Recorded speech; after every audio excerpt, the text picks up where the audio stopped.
I'm going to be introducing you to our student model machine, and we're going to sew on some scrap paper first to get you kind of used to the feel of the machine. First, I'm going to show you a few of the important parts that you're going to need to know. In this little door, you will find the spool pin and the little plate that goes over it. This is where you would put your spool of thread, and you're going to slide it on like there.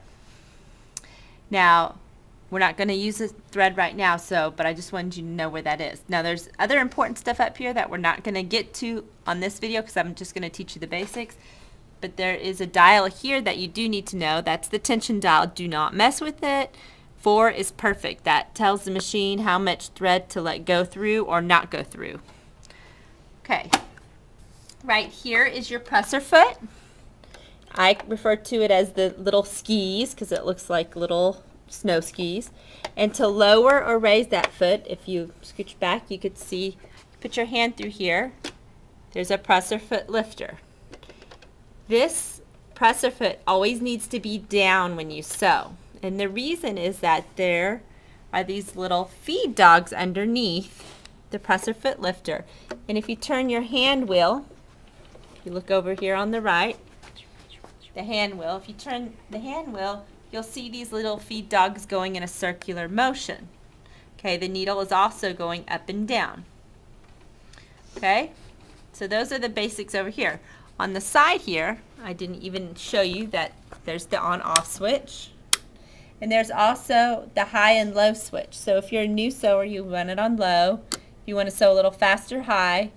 If it's in the middle, it's not going to sew at all. So if you get on your machine and say, Mr. Ron, my machine's not working, check and make sure it's either on low or high.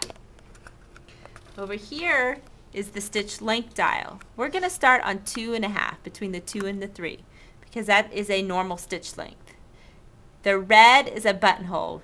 You only use that when you're sewing a buttonhole. And then we're also going to start on a straight stitch, which is right here. Now, just to practice, before you even do your paper sewing, but we're going to sew on scratch paper, you're going to put your presser foot down. Just get in the habit of putting it down. Your needle is going to be in the middle. Sorry. Well, it is going to be in the middle, but the 2 skis where there's a little gap, you're going to have your line. So your goal is to sew on that line.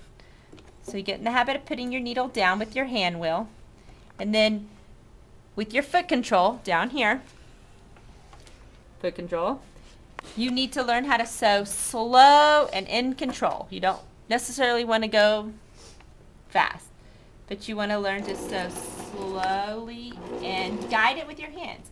You just let the paper slide under your hands. If you get off, don't stop, pick it up, and get back on, because that's not how it works when there's thread. But you need to learn how to guide it back on the machine, onto the line like that. Okay? And when you get to the end, you stop, pick your presser foot up, raise your needle. Then you have different tops. You also can change your stitch length to 4.